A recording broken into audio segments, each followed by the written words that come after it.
Chapter 9 Sai Satcharitra Effect of Compliance Sammati COMPLIANCE Doing what you are required or expected to do, and non-compliance NONCOMPLAINCE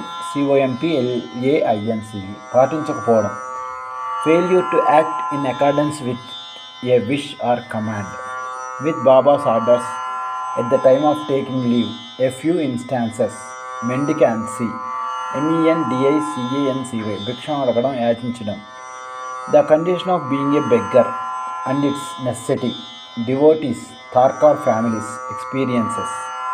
Baba fed sumptuously, SUMPTUOUSLY, విలాసవంతంగా తినిపించారు. Impressive, expensive and of high quality. A sumptuous feast, banquet or dinner. At the end of the last chapter, it was briefly stated that the Baba's Bhaktas who obeyed Baba's orders at the time of taking leave fared well. FAREDWELL బాగా చేశాడు. And those who disobeyed suffered many a mishap. This statement will be amplified, AMPLIFIED, విస్తరించిన, పెంచిన, to expand something such as statement by the use of detail or illustration or by closer analysis, to make larger or greater as in amount, importance or intensify. Increase, to increase the strength or amount of, especially to make louder, means amplified.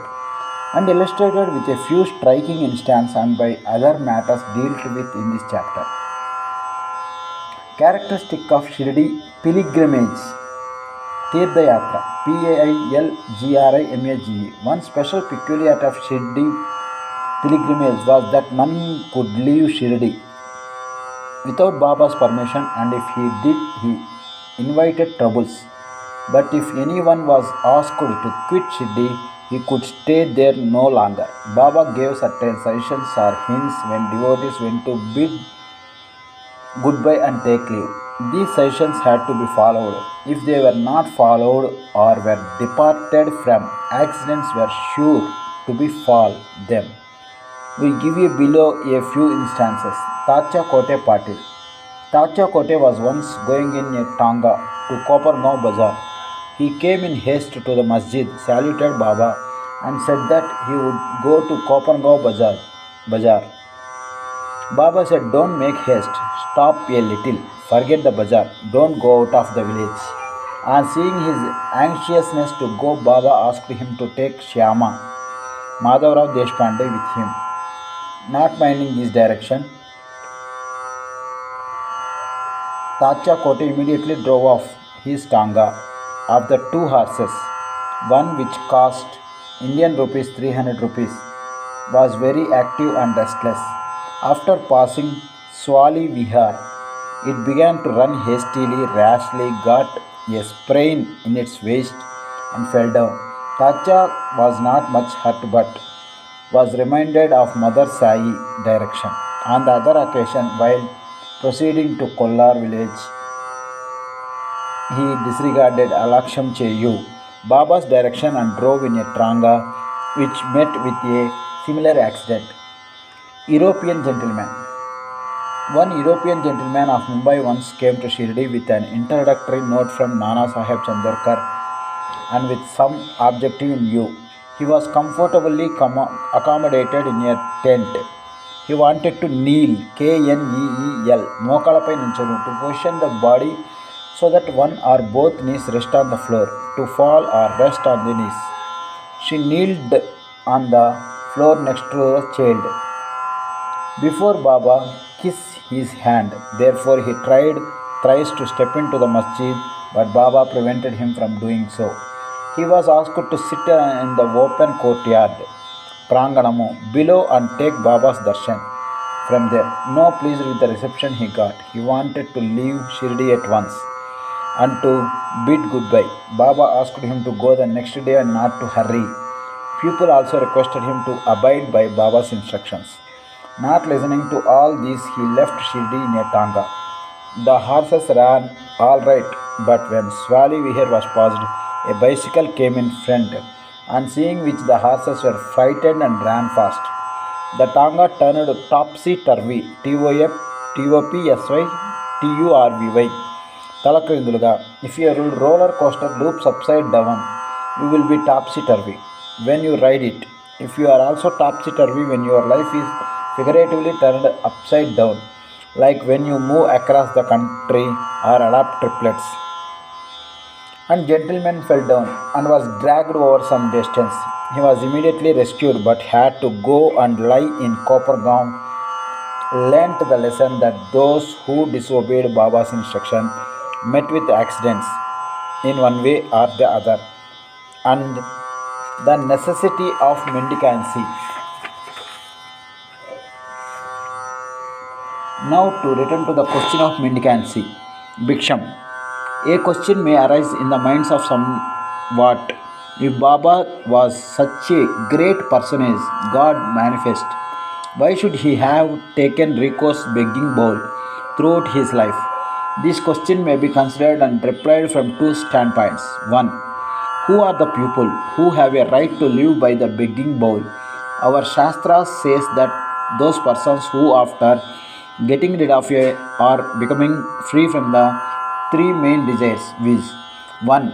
Progeny, Santanamu, Falitamu, Digotaralu, a descendant or the descendants of a person, animal or plant offspring. 2. For wealth. 3. For fame. And accept sannyas are the fit persons to live by begging alms. They cannot make cooking arrangements and dine at their home.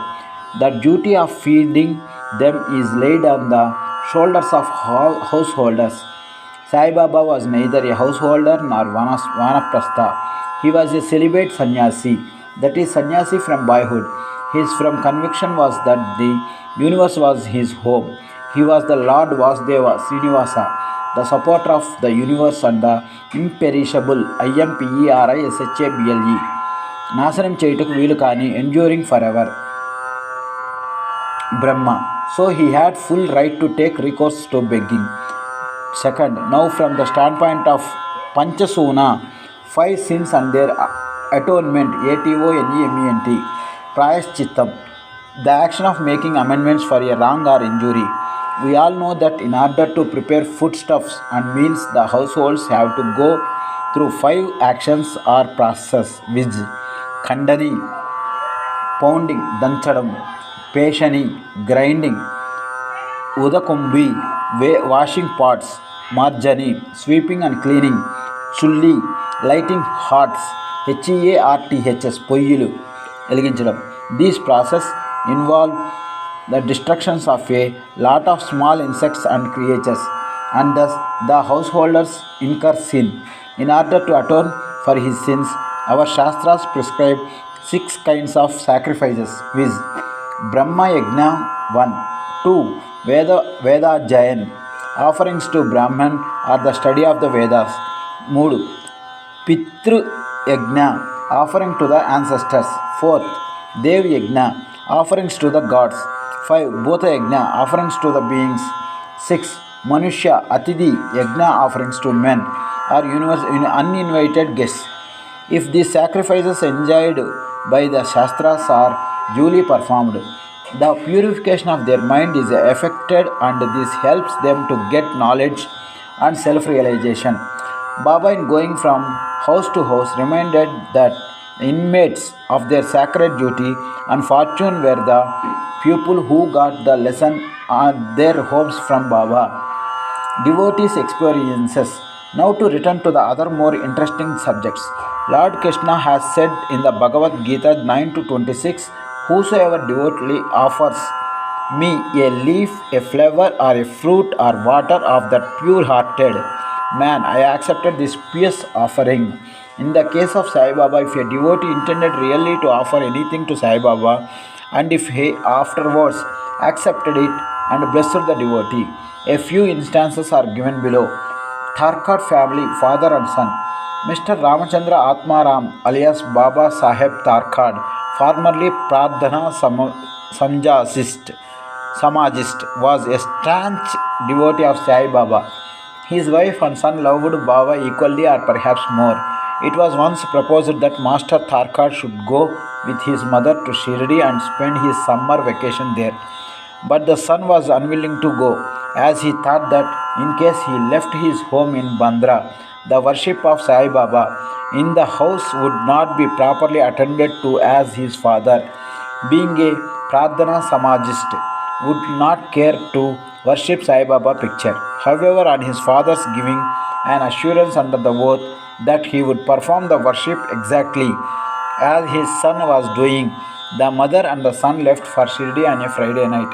Next day, Saturday, Mr. Tarkad got up early, took his bath, and before proceeding with the puja, prostrated himself before the shrine and said, Baba, I am going to perform the puja exactly as my son has been doing, but please let it not be a formal drill.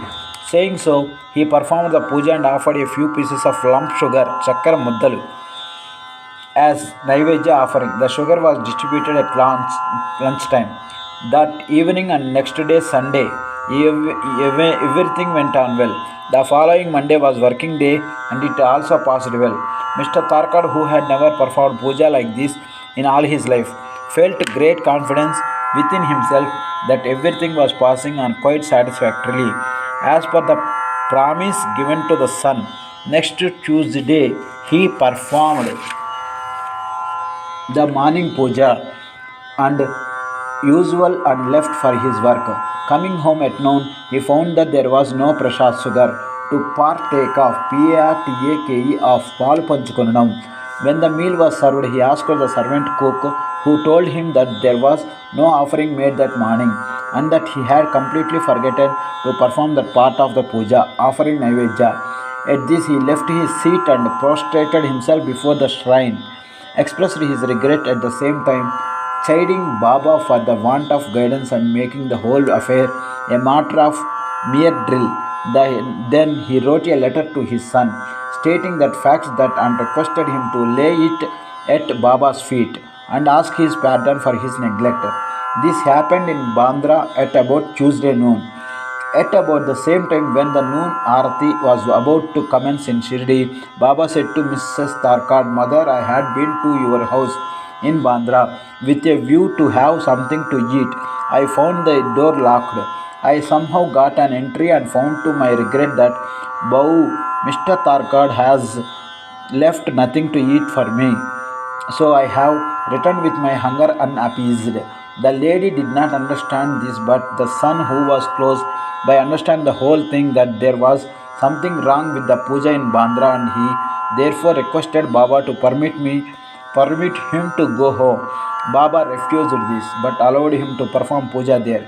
Then the son wrote a letter to his father, stating all that took place at Shirdi, and implored his father not to neglect the puja at home. Both these letters crossed each other and were delivered to the respective parties the next day. Is this not wonderful? Mrs. Tarkad. Let us now take up the case of Mrs. Tarkad herself. She offered three things, viz. Bharit, roasted brinjal mixed with curds and spice, kachraya, circular pieces of brinjal fried in ghee, peda, a sweet made from koa, sugar and various flavorings. Let us see how Baba accepted this. Once Mr. Raghuveer Bhaskar Purandare of Bandra, a great devotee of Baba, started for Shirdi with family. Mrs. Tarkad went to Mrs. Purandare and gave her 2 brinjals and requested her to prepare bharit of 1 brinjal and kacharya of the other. When she went to Shirdi and served Baba with them, after reaching Shirdi, Mrs. Pundare went with her dish of bharit to the masjid. When Baba was just sitting for meals, Baba found that bharit very tasty, so he distributed it to all and said that he wanted kacharya now. A word was sent to Radha Krishnamayi that Baba wanted kacharya. She was in a fix, as that was no season of brinjals. How to get brinjal was the question. When an inquiry was made as to who brought the bharit, it was found that Mrs. Purandare was entrusted with the duty of serving kacharya. Everybody then came to know the significance of Baba's inquiry regarding kacharya and was wonderstruck at Baba's all-pervasiveness knowledge. అంతటా వ్యాపించిన Sarvavapta Jnanamu existing in our spreading through every part of something. Pervasiveness means. In December 1915, one Govind Balram Mankar wanted to go to Shirdi to perform the obsequies OBSCQUIES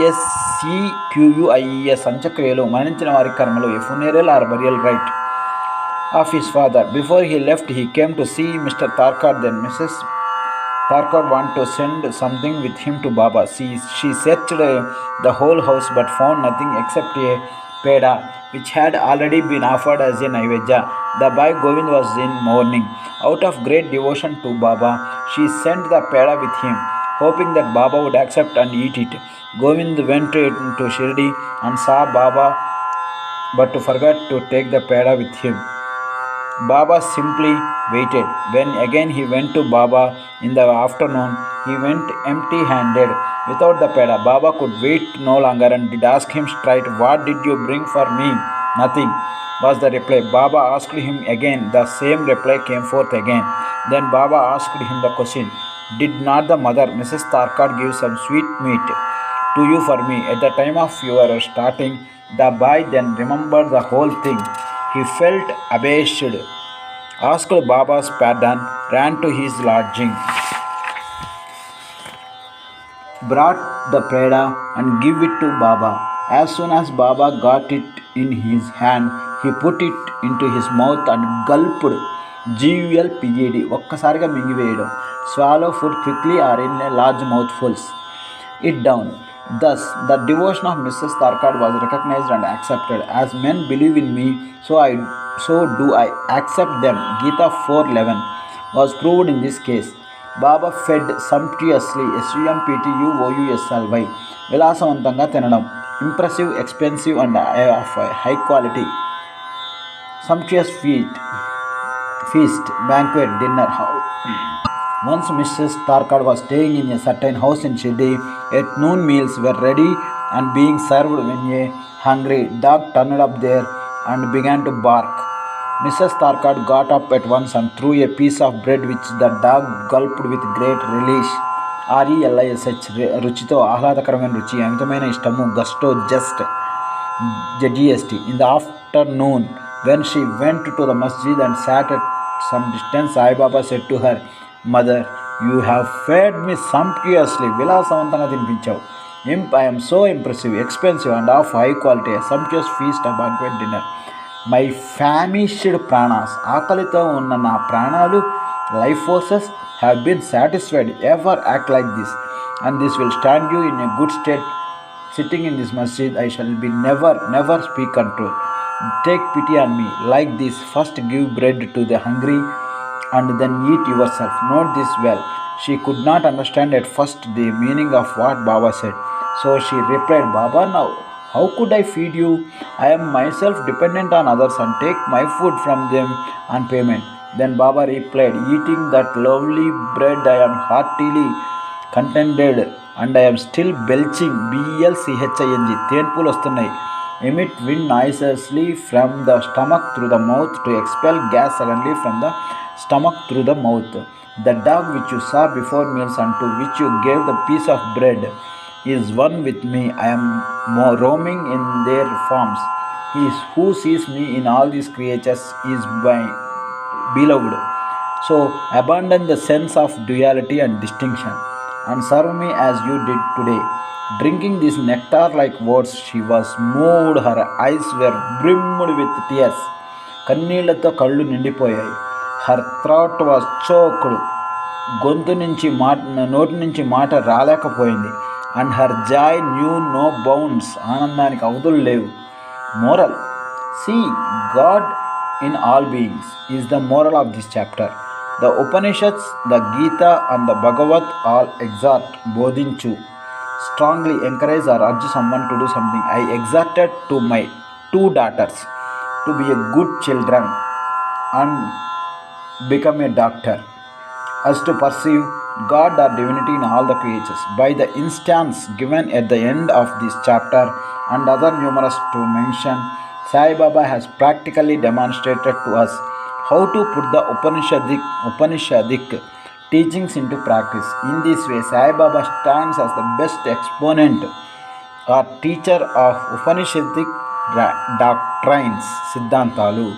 bow to Shri Sai, peace to be all. శ్రీనివాసో విజయతే.